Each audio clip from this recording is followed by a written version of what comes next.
20-somethings, or the Millennials, as they're sometimes called. They've been cast as everything from tech savants to the entitled generation. But in fact, a Millennial was the Person of the Year from Time Magazine. Mark Zuckerberg, the CEO and founder of Facebook. But who exactly are the Millennials, especially the young women? Joining me now, the director of the documentary Shape What's to Come, Kiara Clemente, as well as Lindsey Pollak, a Millennial expert who helped lead a study on 20-something women. Thanks to both of you for being with us this morning. So it's hard to broad brushstroke an entire generation. I mean, we used to laugh and say, why do they call us Generation Xers? What exactly does that mean? But what are some of the traits that you found that seem to string together these women who, many of them born after 1980 or in and around 1980? What sets them apart, Lindsey? So as you said, the Millennials, we can't characterize them all the same way, but this is as big a generation as the baby boomers. So demographically, they're really large and really diverse. They've had technology from the time they were young, so it comes really naturally to them. And 1 in 3 Millennials is a person of color, so they're our most diverse generation. And when it comes to the women, which is what we really study, the women of this generation have had more access to opportunity than any generation of women ever before, and that's what we found really fascinating. It is fascinating. And Kiara, when you did this documentary, Shape What's to Come, you focused on them, and you said that you started out worrying, are we headed down a dangerous path? They get vilified. You hear that they've been entitled, that they're helicopter parented, they're this lost generation. But at the same time, these are our future leaders. What did you find that surprised you as you set out to study the millennial women? Well, I think with young women, you think, or just the younger generations, that they're not as motivated or inspired.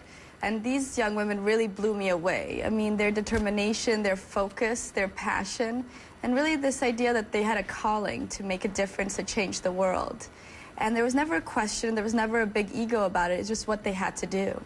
This is also interesting, Lindsey, because you guys asked them in this study of what their goals are, what their priorities are, and you really see a clear shift. It's very interesting that 96%, so nearly all of those that you asked, being independent is the most important life goal, and that comes second to being a mother, which is very interesting, getting married, 50%. That used to be more tied, obviously. You felt you were a mother after you got married. And then wealth, I mean, less than half had that as a top concern. What does this tell you?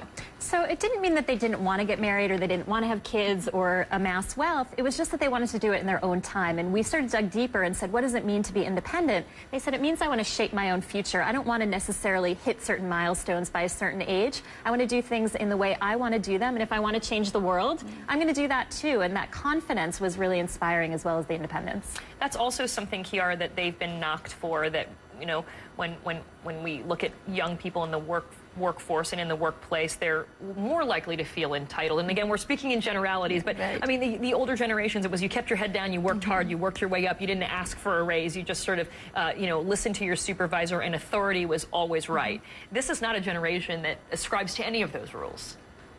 Yeah, and I think what's interesting also kind of about what Lindsey was saying about the getting married thing, which is not now as much a priority, but then you have, like, Katie Spotts had a great story where she gets letters asking her to get married by strangers just because of the amazing things she does.